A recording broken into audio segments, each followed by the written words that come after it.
virtual conversation. So thank you for joining us today. We are really excited about the conversation around the criminal justice system and creating more equity within it, and how our laws and legislation and different aspects of it happen, and what's our voice in it. So I thank everyone who's taken time out today to join us. The next person you will hear from is our president and CEO of Leadership Memphis, who is going to introduce our moderator and our two panelists that will be joining us today. So thank you.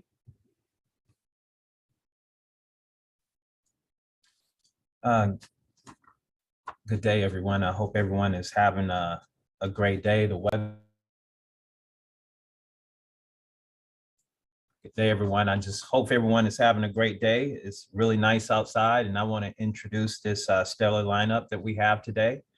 I'm actually going to start off by introducing, the panelists that we have, and I'm going to end up with introducing our moderator, who would lead right into the conversation. So starting it out, we have Heidi Kuhn, and I'm going to read some of her bio. Personally, I've known Heidi for a little bit, and excited to see her again.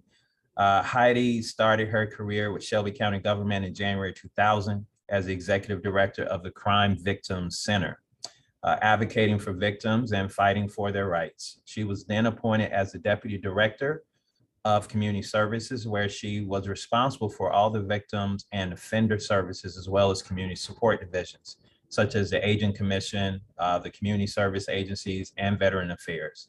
Ms. Kuhn then became the director of training, where she developed a training center for the county from concept to fully operational status. And prior to being elected criminal court clerk in August 2018, she served as a special assistant and lead strategist to Sheriff Bill Oldham. She's done a number of different things. She's an active member of the County Officials Association of Tennessee and the Tennessee State Clerks Association.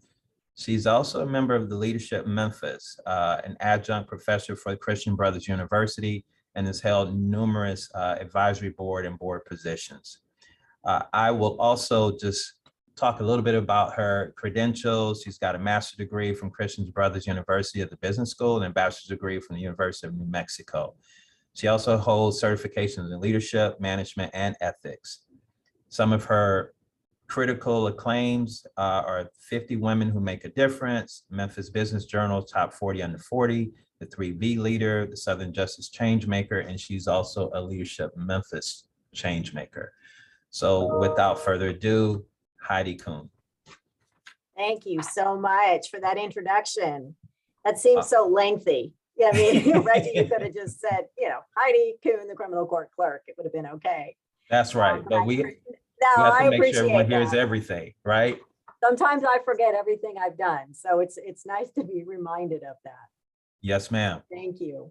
And now next we have Cedric D. Wooten, who's the known as Attorney Wooten. He's a lifelong resident of Memphis since 1987. He was a graduate of Melrose High School.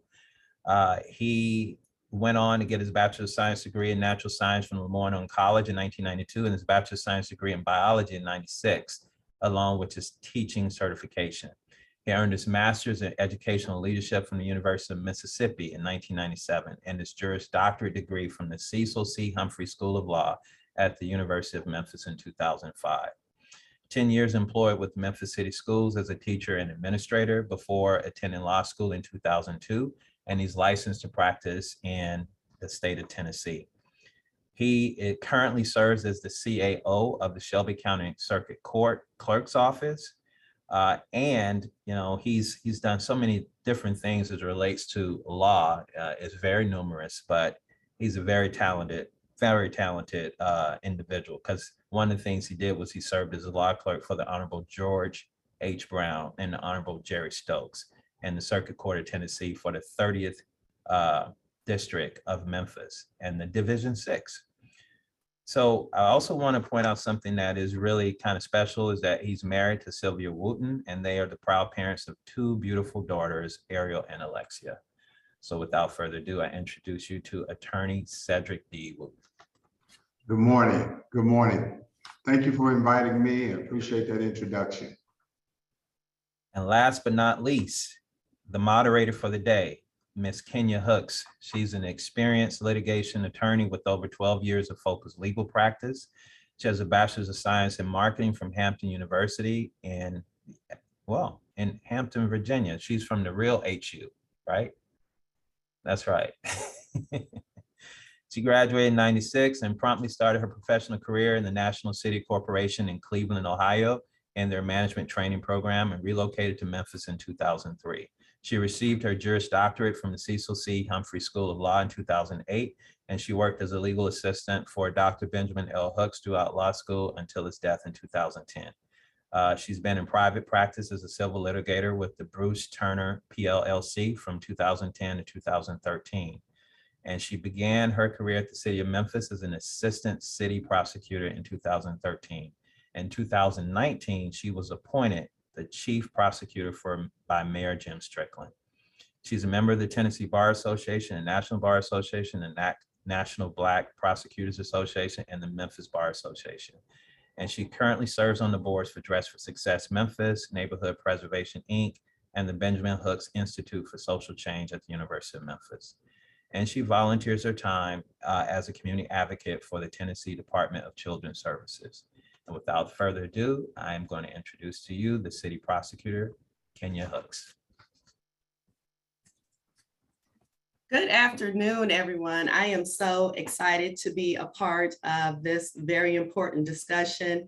Wanted to mention before we just jumped right into it that I have known Attorney Wooten for several years, and he is one of the best attorneys that I know. Is always helpful, is always reaching back to mentor those younger attorneys. And I like to say about Clerk Kuhn, that over the past few years, I've gotten to know her very well, and you could not have two more qualified individuals on this panel to speak about this topic today. So I'm very excited to be a part of this, and thank you all so much for having me.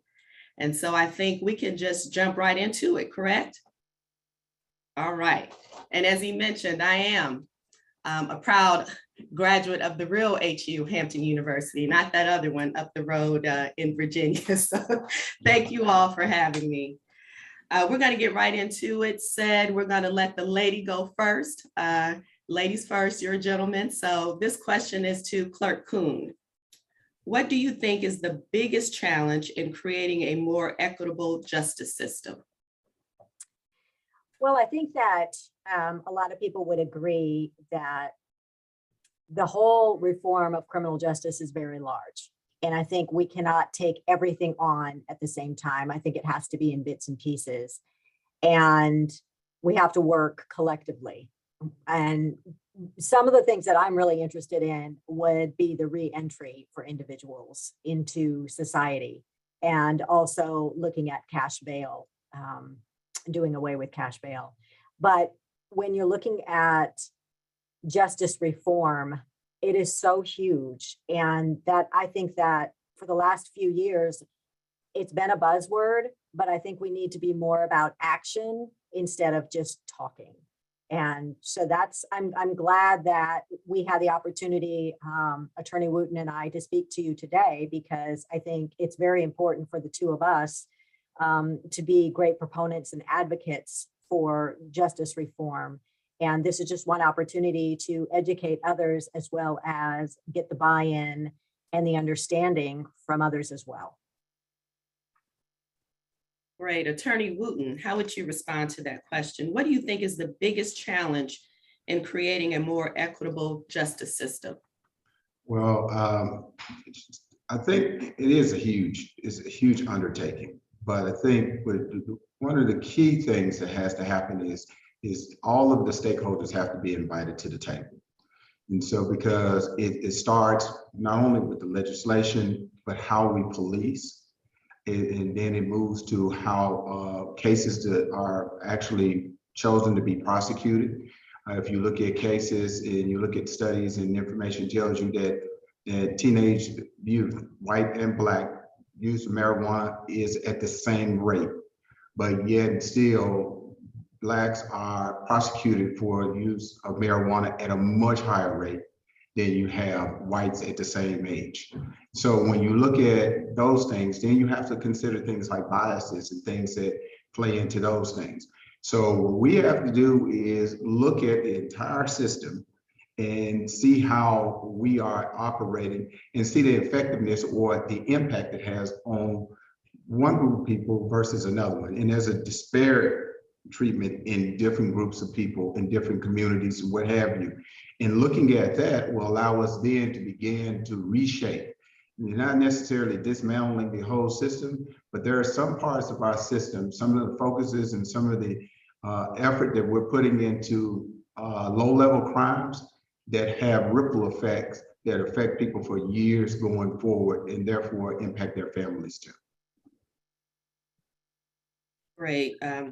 Clerk Kuhn, I did want to follow up with you regarding your response to that question. You mentioned a statement about people being involved, and it's more about action than just talking. In your point of view, how can someone get involved in addressing equity within the justice system? I think it starts, well, we're looking at legislation. So I think speaking to your legislators and finding out what are the issues within Shelby County, for us, because I think we have outdated and unfair a criminal justice system. And Mr. Wooten touched on it, that we have some disparities here, even within our jail, and going back to the cash bail. So I think that what we need to do is again, come together and make sure it's a priority. And so together we can make change. And if it's talking to legislators, if it's getting on committees, if it's just being part of groups that can and will take action, I think that's the best route to take. Attorney Wooten, I will also pose that question to you as well. I know you have an extensive background actually litigating cases in this area. So in your estimation, how can someone get involved in addressing equity in the justice system? I can echo some of the things that Clerk Kuhn just mentioned. I am a civil rights baby. So it was ingrained in my generation to advocate, to speak up, to stand up. So organizing in your community, starting with my mom for years was the president of our neighborhood association. So she had a direct line to the city council person, our city council person, our state legislator. Those things made a difference because those people had direct access to the people who were representing them. So they were held accountable. And when people are not held accountable, then we need to find people who are going to take forward or carry forward our interests and the things that matter in our community. And as I tell young people, my children, first and foremost, you've got to engage in the voting process. You've got to vote. You've got to engage in that process if you want to see the change that you talk about. Marching and protesting is good, but you've got to follow it up with the action. And that means not only voting, but you've got to work for the person who you're advocating for. So those are the things that you can do on a grassroots level to be able to see some real change in your community and have a direct line to the people who are making those decisions. Great information. So just want to follow up with what both of you all said leading into this next question about getting involved, folks in the community actually doing the work instead of talking. There are a lot of nonprofit organizations that are in this space currently because, of course, it's a hot topic. What should we be asking? What are the ask that the community should have of those organizations who are claiming to lead this charge, but we're not seeing much action? How can we hold them accountable? I'll let you go ahead and answer that, Ced, and then we'll move on to the clerk. Well, generally, there's a mission statement that's attached to each one of these nonprofits. So go find out what that mission statement is, and then ask them to prove to you, show you how they're living up to their mission statements. And then ask not to operate in silos. That's one of the problems I see in the community. In Orange Mound alone, we have 3 or 4 different nonprofits operating as silos, everyone is fighting for their piece of the pie. Coming together as a collective unit, you have a whole lot more power and a whole lot get a bigger bang for your buck, so to speak. So those are the things that I think people should do. These people, they're supposed to be community-based for the benefit of the community. So people need to hold these people accountable to their mission statements and to the things that they're stating that they're going to do in these communities. Thanks, Ced. Attorney Wooten. I'm That's getting fine. personal here. Attorney Wooten, sir, show you your respect. Clerk Kuhn, if you could answer that question, what should we be seeing from these community organizations, these nonprofits that are in this space claiming to be about change, but we're really not seeing that change coming? What should we do to hold them accountable? I would agree with Attorney Wooten. I think you do need to hold them accountable. And we have some really great organizations here in Memphis and Shelby County, but it is a bit disjointed. I think there's a duplication of efforts sometimes. And I think that if we can work together collectively, then we can work towards the greater good. I think that all of these organizations definitely want to do well, and that is their mission. They want to help people. But the problem is that so many are duplicating the same type of aid and help. And if we can expand that help and work harder together and work smarter, I think that we will have a better and more successful outcome. And you talked earlier about how can we get involved? Well, if people are interested, they can certainly reach out to these organizations and assist them and volunteer to help them with their mission. I think that we've got a lot of great resources here, and we want to make sure that they're successful, and be it by giving donations or helping them with their mission or helping with that outreach or making sure that their message is sent out to the community. I think that's what's helpful. And if we hold them accountable, then we, the people, stand together and we will be able to help all of those that we possibly can. Thank you so much for that, Clerk Kuhn. What are some of the trends that you all are seeing now in the criminal justice system with different types of movements that are going forward, whether it be bail reform or reentry programs? Just what are some of the things that you all have seen that are some of the current trends? And either one of you can go first. Well, here in Shelby County, we have specialty courts. So we have drug court, we have veterans court, and drug court is an alternative to incarceration. Veteran court is, of course, we have veterans who are coming home from wars and they're not receiving some of the treatment they need or refusing treatment. And so they're coming into contact with the court system, and instead of treating them, incarcerating them, they're finding ways to find alternative treatments, if even up to and including for those who are refusing treatment, forcing them to go through the treatment to help them in lieu of them being incarcerated.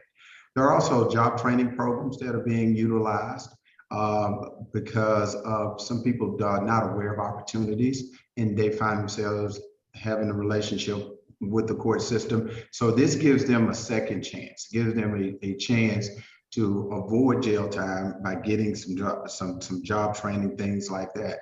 And then, of course, some of the mental health assessment and treatments that are part of your pre-trial detention now, to identify some of those things. Because what people don't realize is that every time someone comes into 201, there has to be a medical assessment. You have to dress them out.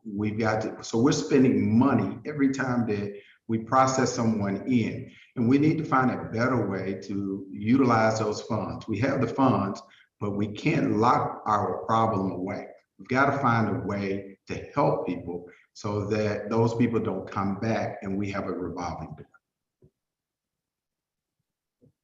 And I would just like to reiterate, we talk about those not being incarcerated, but sometimes those that are incarcerated, that are coming back out or being reintegrated into society, we need to provide programs for them as well. a lot of people, they lose their right to vote once they go to prison. And that's just an easy thing that happens. Well, we are certainly looking at in legislation to reinstate those rights as soon as they get out of prison. That would be one thing. We have looked at, and incorporated the ban the box to state on a job application if you have been convicted of a federal crime. One of the things that's near and dear to my heart, and many of you may have heard about, is expungements. We know that there's crime here in Memphis and Shelby County, but if we don't offer alternatives to crime and don't offer opportunities for advancement or for jobs or to get a loan or go back to school, they could possibly go back to a life of crime. And we have found that those who have expunged records, there is a low recidivism rate. And the other thing we're looking at is, unfortunately, here in Tennessee, if you have a case and it is dismissed in court and you walk out of court and you don't think it's on your record, well, it actually is, and you need to complete an application in order for that to be expunged. So I am working with legislation currently on automatic expungements for individuals, because again, if we don't reduce barriers and increase opportunities, then we're going to continue to have this revolving door in the criminal justice system. And so we also need to provide vocational training for individuals so that they have some sort of training when they come out in the outside. If we don't have jobs for them, again, what do they know to possibly go back to a life of crime? So those are the types of things that I am currently looking at with legislation and working towards. But as we've talked about, there are so many things that are being looked at and discussed, and it's so huge. And so each one of us can only take a small bite of this elephant at a time to be able to have an entire meal. Thank you, Clerk. You did mention your expungement program, and I know both yourself and Attorney Wooten have been heavily involved in that space. I would just like to know how successful are those clinics that you have? I know you have them often and you all see a lot of people. Do you really see that having a great impact on those individual lives and how they're able to turn their lives around once that expungement has happened? I certainly do. The criminal court clerk's office has had 16 community clinics. And the reason why we brought it to the community is because we understand that people don't want to come down to 201 Poplar. We get that. So we see between about 100 to 600 individuals that will come through these clinics. And we are able to expunge anywhere from 10 to 20%. And when you look at it, and since I've been elected, we have expunged over 4,200 people. And I don't look at that as just a person being expunged, because you're actually assisting a family or a community. So it goes beyond just that one person getting an expungement, because they're able to now provide for their family, or they can get a job, or they can get a loan, or they're able to rent a house because that's not on their record any longer. So it has been extremely successful, and I'm very proud of our efforts. The previous administration only did 600 expungements in their last 2 years, and here we have assisted in over 4,200 in 4 years. Mr. Wooten? Yeah, I'm no longer in the criminal court clerk's office, but at the time that I was in there, it was a priority. I see that as a part of the process. I think that what we have to do is we have to make certain that there are opportunities for job training, for vocational training, to equip people with skills that allow them to be able to provide for their families, and not just at a livable wage, but at a decent wage. I just heard a commercial yesterday about recruiting workers for the Blue Oval City project, and people don't realize the impact that that plant in Mason, Tennessee is going to have on our community, because we are the largest metropolitan city to Blue Oval City. Now, we have a bunch of people here in the city who need work, but they don't have skills. And unless we find alternatives or find ways to get them equipped with those skills, they won't be able to take advantage of those opportunities, which that impacts all of our quality of life, because those people then Some of them tend to turn to crime, what have you, or those people are just not able to provide for their families, which those things trickle down to impact their children who are in our school systems. So we have to find a way to connect, and my understanding is in their vocational programs all over the city, whether it be more tech or TCAT or what have you, would have openings. Us being able to find a way to link those programs with people who can benefit from those programs is a benefit for all of us. Thank you, Attorney Wooten. Just want to take a little shift and talk with you all about alternatives to the mandatory minimum sentencing laws. What do you think, both of you all think, are some of the more equitable alternatives to those mandatory minimum sentencing laws? We'll let Clerk respond first.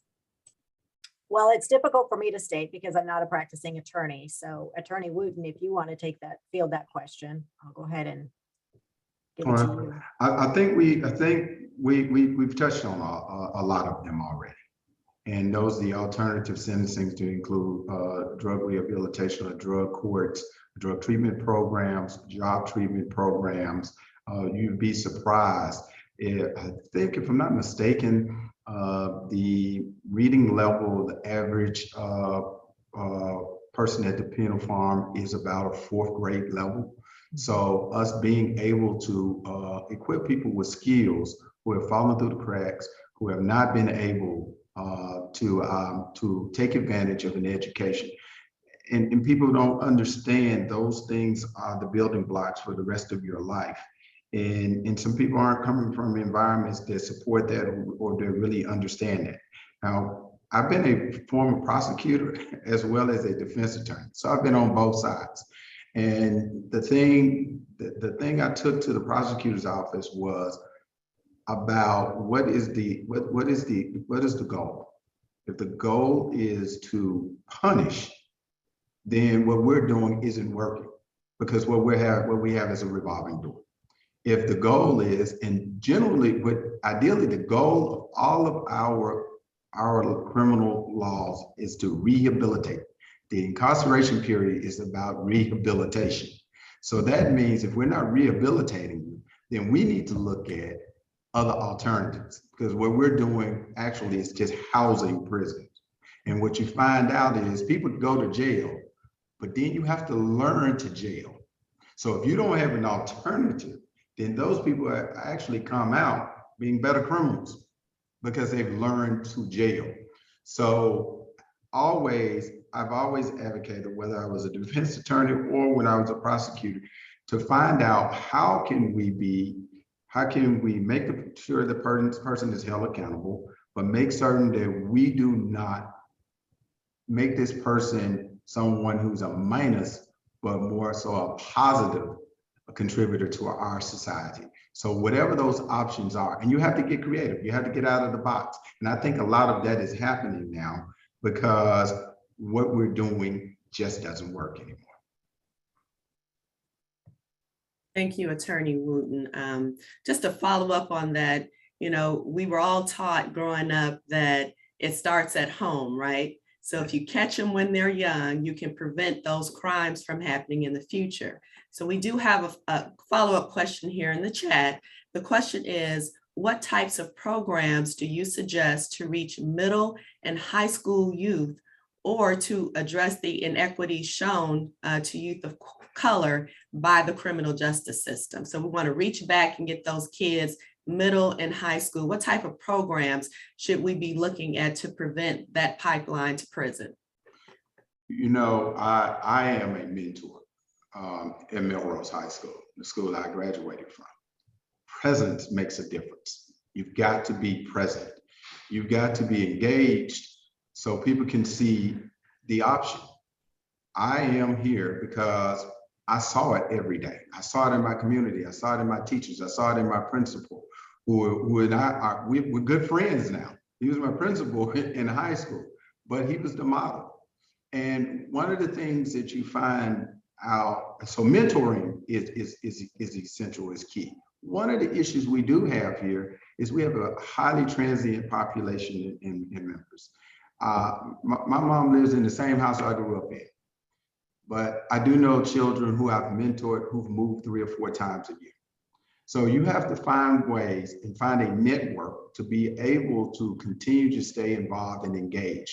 I have young men who are in college that I still stay in touch with, I still assist because they don't know. If you don't see an alternative, you don't see an option, and unfortunately, the music and TV, they give a narrative, in social media is so dominant now.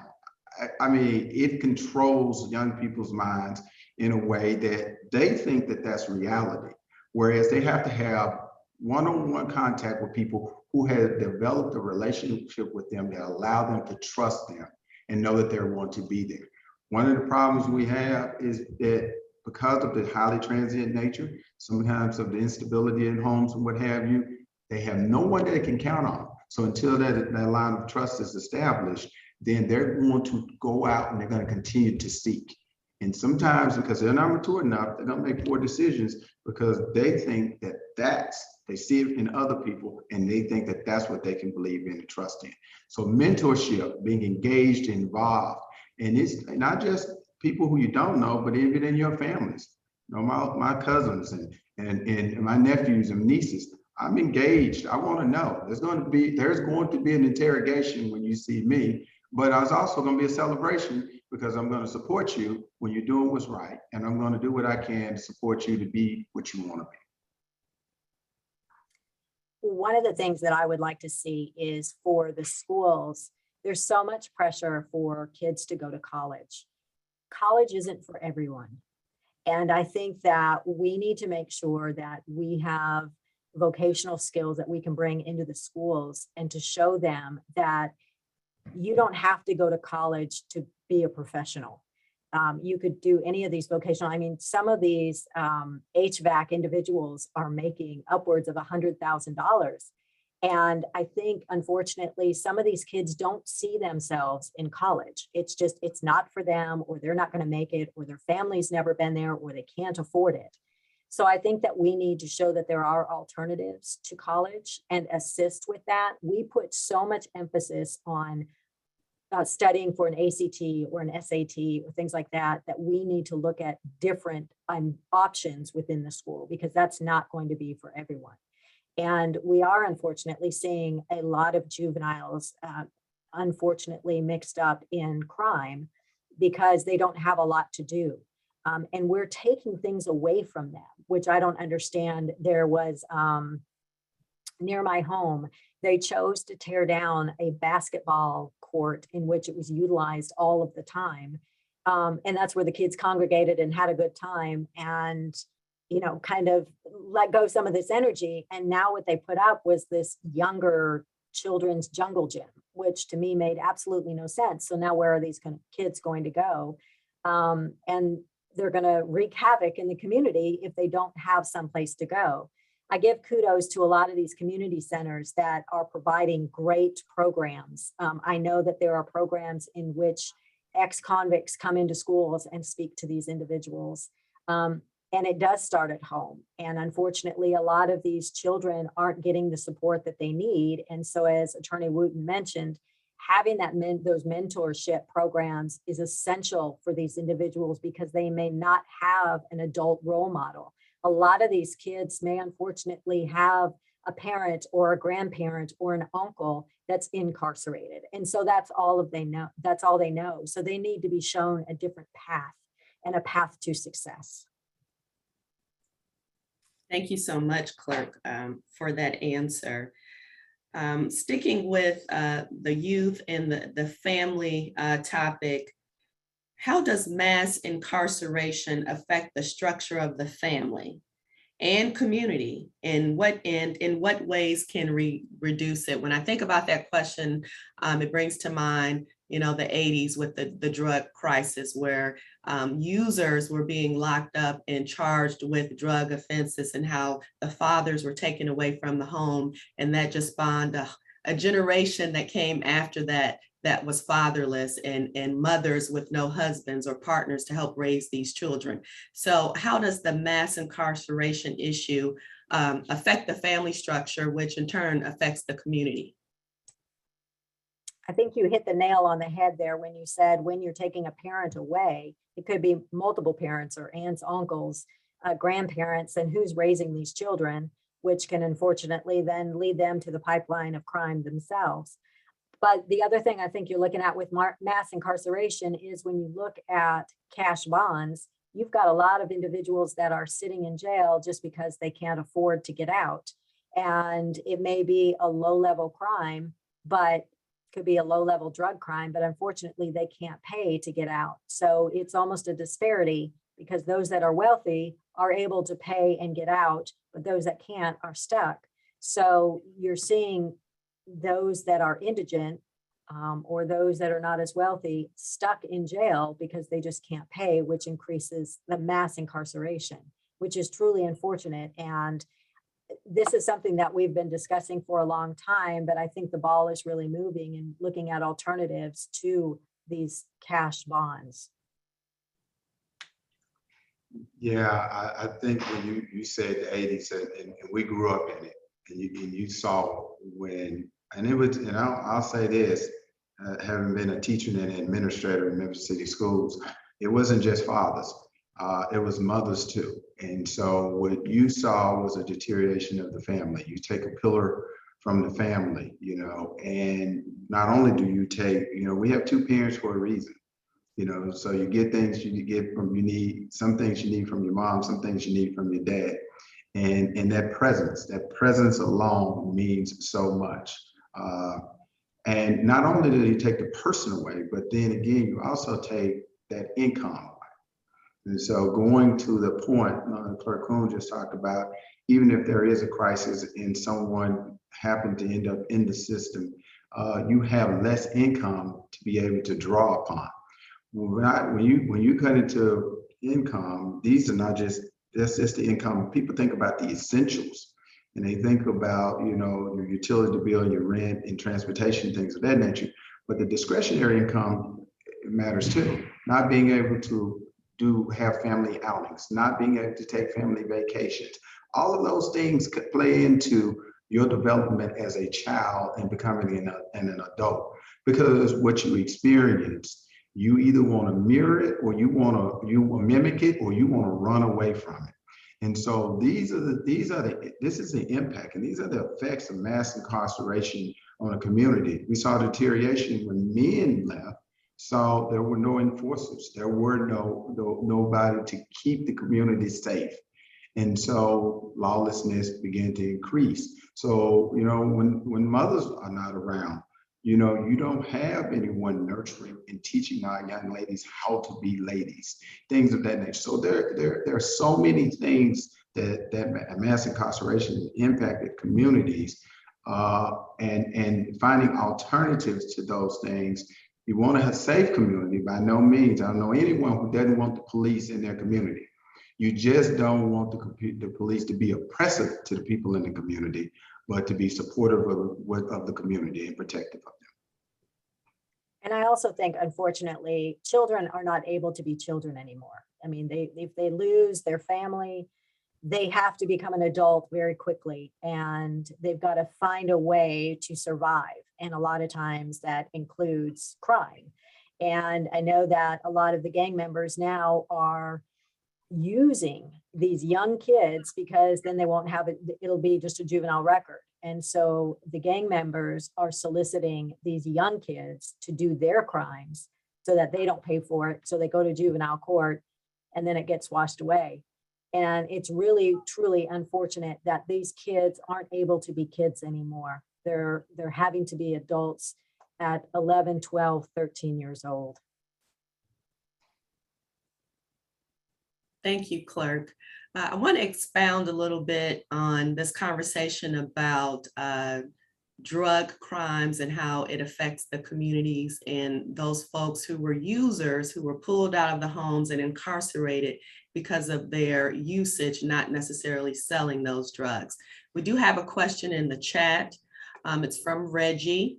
How do we address incarceration for crimes of the past that may not be crimes in the future? i.e. certain drugs that become legalized. When I think of that, the first thing that comes to mind, of course, is marijuana. I'm sure we have some folks still sitting in jail after all these years for their usage of marijuana. What are you all's thoughts on how we begin to address that problem? I'm actually on a nationwide study in regard to that, with marijuana being legalized and how that's going to impact the nation and the record, because you're going to find that a lot of them are going to be expunged because of either marijuana use or even the sale of marijuana. It's kind of a slippery slope, but I think that, and what we've seen here in Memphis and Shelby County is when we do expunge individuals, and these are for nonviolent crimes, and more than likely they are drug related. It's individuals who made a stupid decision perhaps when they were young, and now they're able to be expunged. But I think that, again, if you're offering people opportunities for advancement and not having that on their record, I think that we're going to see more individuals being productive in their communities and be able to get jobs and housing. It's a very interesting thing we're looking at now, and I'm not sure when or if Tennessee will ever legalize marijuana, but it's something that we're looking at currently, because what are we going to do with those individuals that are convicted of such lower level use of drugs? My take on it is a little different. My take on it is the fact it goes back to answer your question about the crimes committed in the past. Crimes committed in the past, there's going to have to be an action by the legislature for someone to be able to address those things. A case in point, and then we have to ask ourselves, what is the intent of the laws that are being passed? What is the intent, and who is it intended to impact and affect? So we have states who have legalized marijuana. Almost none of the southern states have. And it has been used, these low-level crimes have been used as revenue generation tools. And that's what they do. They use those, they impact you. Just last week, a couple of weeks ago, we had the young ladies who were on a lacrosse team from the New Hampshire state, I think it was. Bus was pulled over in Georgia. No probable cause whatsoever. And the sheriff goes on, the deputy goes on and says he's going to have to search everyone's belongings. And he takes the time and has the young ladies come off the bus. And a dog comes and the dog hits, and then he immediately starts searching. Didn't find anything, but what he did do is he encroached on their personal space, but it is all about controlling a certain segment of people. I think the complaint that was lodged by the Attorney General from New Hampshire was said it was race-based. It was because it was a bus full of Black women.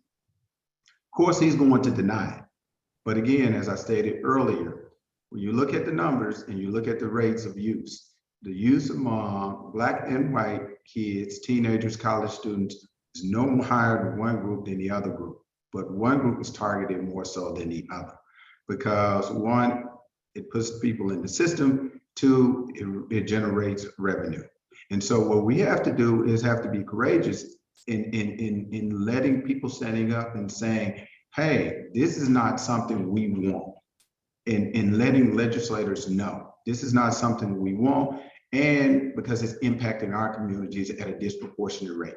And no one can argue that if you look at the number, the empirical data is there for anyone to see, and if you see it and you're honest with yourself, because what we have, and what we also have to do is we have to do continuous bias training, because people bring biases to their jobs, and these biases play into how they perform their jobs, and whether they know it or not. And unless it's brought to your attention and you're given tools to be able to disarm yourself of these biases, then it's going to continue to impact with certain segments with people at a higher rate than others. I love that answer, Attorney Wooten. Biases are there. We all have them. That's correct. We need to learn how to recognize them, first key, and then overcome them. Yes. This is election season. We all know that. We just had a primary, and now we're looking towards the general on August 4th. in this space, in this conversation, let's talk about the barriers to voting. And this is a question from the chat. What about the barriers to voting that are created by the criminal justice system?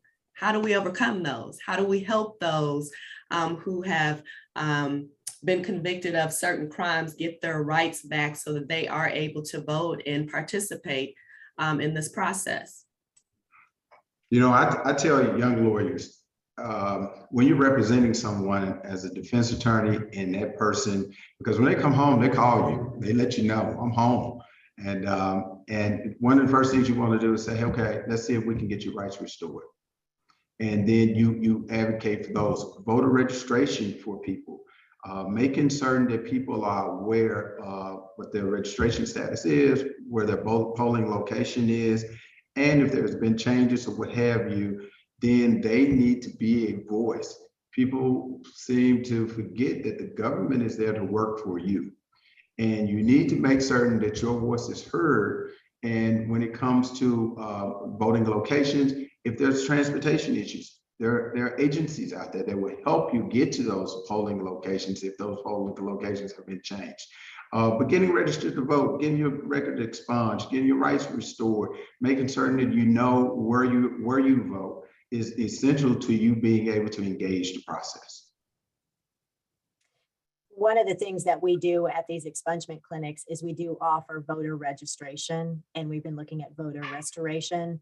And what I'm looking at currently and working with legislation is what I talked about previously, is making sure that those that are re-entering society get their voting rights back immediately, because they lose them as soon as they go in a heartbeat, but they don't ever regain them, and nobody assists them to be able to get those voting rights back. So it's something we are certainly looking at and hoping to accomplish within the next few years.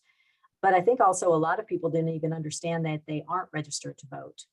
And that's not just incarcerated folks or those that are ex-felons. There's just local individuals and citizens that have no idea that they have been purged, or because if you don't vote in a couple elections, then you can be purged from the rolls.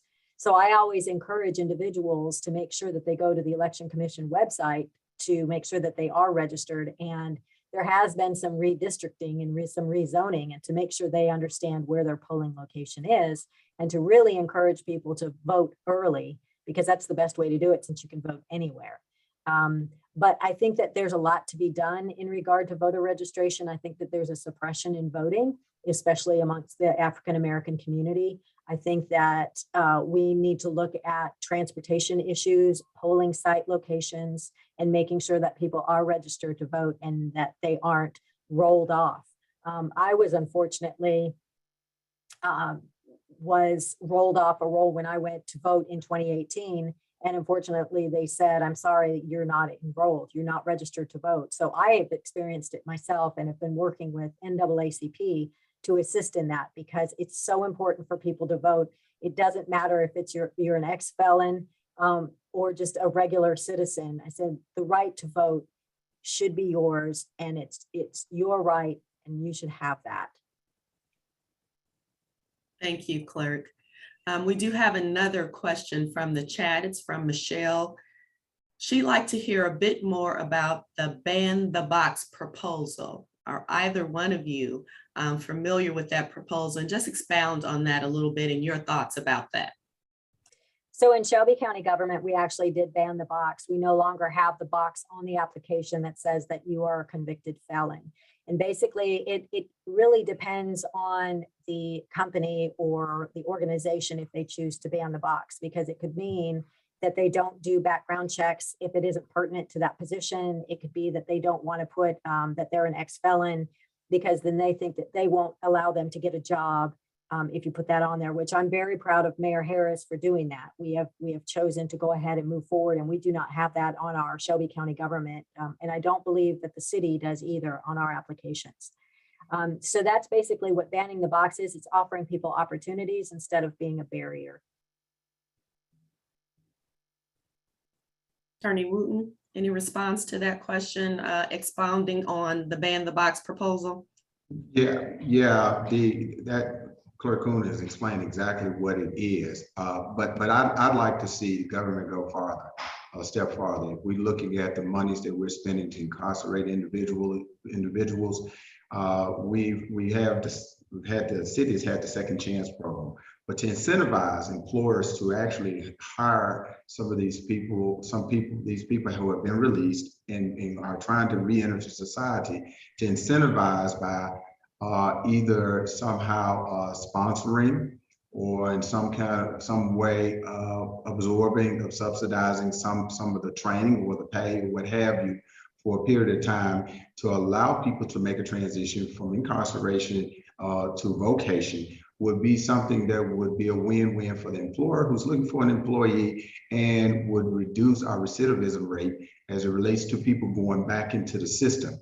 So being able to have a private government partnership in some way to allow employers to find employees and allow people who are trying to transition back into society, because checking the box is good, but when you get in the interview and they ask you where you've been in the last 6 months, then that opens a whole different can of worms and problems there. But if you have those kind of programs in place that allow this transition, everything is transparent. Everybody knows, but what these people need is an opportunity, a chance. What happens is you come home and you don't have an opportunity to rejoin society. Then what you do then is you look at the options you have, and a lot of times they make poor choices and they come back and the recidivism rate continues to increase, or they contribute to it. Thank you. I do want to take another question from the chat. This question is from C. Can mandatory reading and math skill classes be mandated for those in jail? Also, can their reading and math levels be tested upon entry into jail? And can they receive job training from major companies while in jail? What are you all's thoughts on that? Any one of you have any expertise in that area, or know any statistics about the type of training that happens for those individuals who are incarcerated? Yes, they do offer job training opportunities. As a matter of fact, before COVID, I know it stopped during COVID, but there are a lot of local restaurants that were utilizing inmates to work in their restaurants, and part of their the work program and the day worker program, they would leave the facility during the day and they would go and then they would come back. I know in the drug program, generally, they would get credit 3 days for every 1 day for entering those programs, as well as the literacy program. There are also opportunities for them to get their GED. So there are opportunities there to help with the transition. And sometimes in developing those relationships, they carry forward. But a lot of times what we need to do, you're eligible to be in the program while you are an inmate, but afterwards, then someone else takes your place. So what happens when you go home? So now you were working in this place as long as you were at the penal farm, but now you're not eligible to work there. So you got to find employment on your own, and we need to find some type of bridge program to allow people to transition when they are released. I was just going to add that I know it's Shelby County Corrections. They do have a mentoring program. They do have classes for individuals for reading and writing. And as Attorney Wooten had mentioned, also for the GED program, which has been highly successful. They also do have vocational programs, but we do need to assist them on the outside. I'm very pleased that a lot of organizations such as Amazon, Kroger, Nike are all hiring ex-felons. And we're making sure that at our expungement clinics, we are offering these opportunities for individuals to come in and actually get hired on the spot. At our last expungement clinic, we actually had 150 people were employed that day. So we're offering those opportunities because yes, we can help them while they're in the system, but my concern is what's happening when they're out of the system. Thank you, Clerk. And so we are very quickly approaching our 1 o'clock hour. I want to wrap up with one final question. We've talked a lot about different ideas, changes in legislation, different programs that can help address this problem of inequity in the criminal justice system. So with everything that's been said, Clerk Kuhn talked about action versus talking. What's the risk if we do nothing? If we leave this conversation today and there's no action going forward, what is the risk? I think that you're going to get the results. If you don't do the same thing, you're going to see the same thing. And unfortunately, there are a lot of people that this is very near and dear to their heart, and they want change and they want to see it. But if we're not active participants and we keep pushing that ball, then unfortunately it's going to roll over us, and we are not going to be able to succeed and see the outcomes that we want to succeed in regard to reducing recidivism rates, doing away with cash bond, making sure that we have people expunged, making sure that people are educated in and outside of the criminal justice system.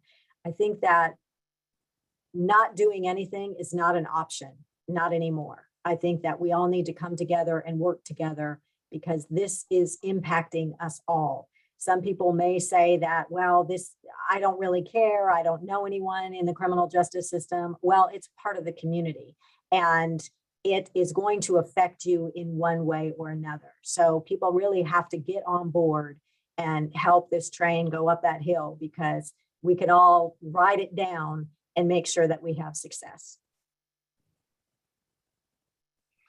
Well, the definition for insanity is doing the same thing and expecting a different result. And so what we know is that our current criminal justice system is broken. We know it's inequitable. And so what we have to do is have an honest conversation about what we're willing to do to really, really impact change and make the change we need to make. And it really comes down to that. It impacts all of us because we're all part of this community, as Clerk Kuhn just stated. And our quality of life is impacted by it, whether it is directly or indirectly, because all of our tax dollars are paid, we're paying tax dollars into a system that supports it. So we've got to just have honest conversation, but outside of having an honest conversation, we've got to have courage. We've got to have the courage to do what we know needs to be done.